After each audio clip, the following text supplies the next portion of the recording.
Nah, terakhir, saya akan mengajarkan adik-adik tentang sedikit saja pengantar bagaimana mekanisme interaksi antara RF field. Di sini RF field ini berarti medan listriknya. RF ini itu singkatan dari radio frekuensi.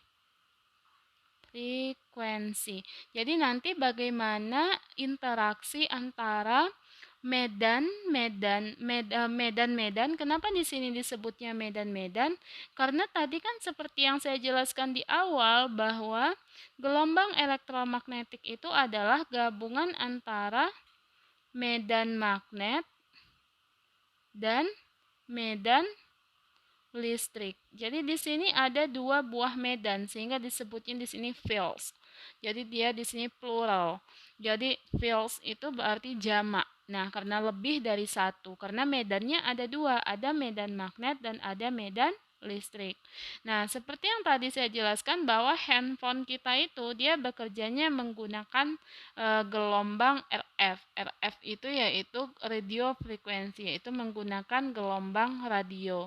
Nah, jadi gelombang radio ini dia bisa berinteraksi dengan jaringan-jaringan biologi, dengan sel-sel tubuh kita.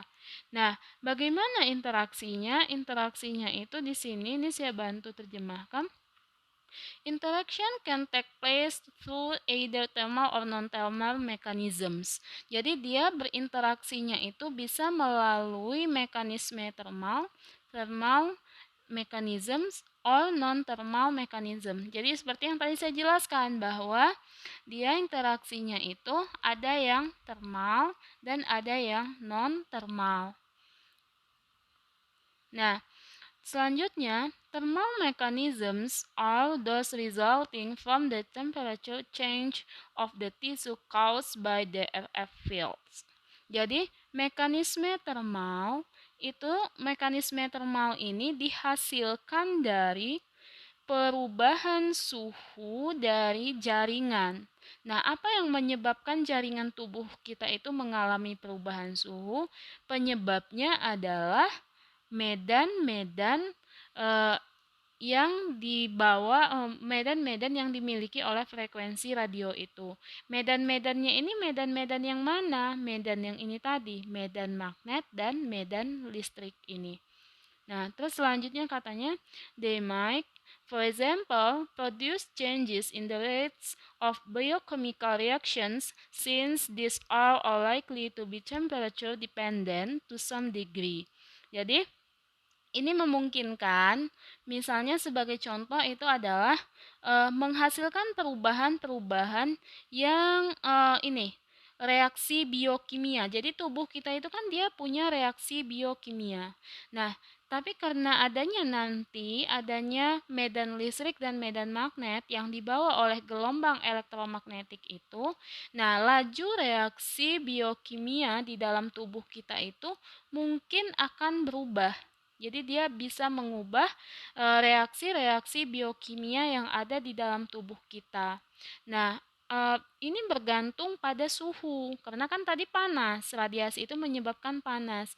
Jadi dia bergantung pada suhu. Nah, suhunya itu yaitu beberapa derajat. Nah, terus dilanjutkan lagi di sini, all interactions between RF fields and biological tissue are likely to result in energy transfer to the tissue, and this will ultimately lead to an increase in its temperature. Jadi, semua interaksi antara medan-medan ini, jadi semua interaksi antara ini tadi, medan magnet dan medan listrik dengan jaringan tubuh kita itu akan menghasilkan transfer energi. Transfer energi itu maksudnya apa? Kan tadi ada gelombang begini. Nah, kita kan tadi tahu gelombang ini dia membawa energi. Nah, jadi di sini kita sebagai manusia, nanti kan tadi ada yang diserap. Nah, terus ada yang dipantulkan. Nah, terus ada juga nanti yang ditransmisikan. Nah, jadi nanti energi yang dibawa oleh gelombang ini itu akan ditransfer. Namanya di sini energi transfer. Jadi energi yang dibawa oleh gelombang ini akan diberikan ke tubuh kita. Jadi nanti ada panas yang diberikan. Nah, dan ini dia akan menyebabkan, jadi will ultimately lead, jadi transfer energi ini dia akan menyebabkan an increase in its temperature. Jadi dia akan menaikkan suhu sel-sel tubuh kita. Jadi energi ini diberikan ke tubuh. Nah, energi yang diterima oleh tubuh ini akan menyebabkan suhu dari sel-sel tubuh kita itu dia akan meningkat.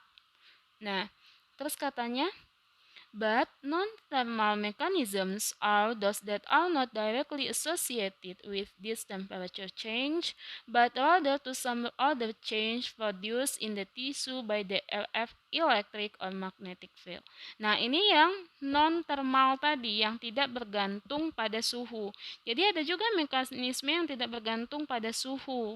Nah, dia emang nggak bergantung pada suhu, tapi dia mengubah jaringan-jaringan lain tadi disebabkan jadi ini medan listrik dan medan magnet itu dia bisa mengubahnya itu yang mana tadi, mengubahnya itu ini tadi, memodulasi, mengubah kondisi ion-ion yang ada di dalam membran atau tubuh kita.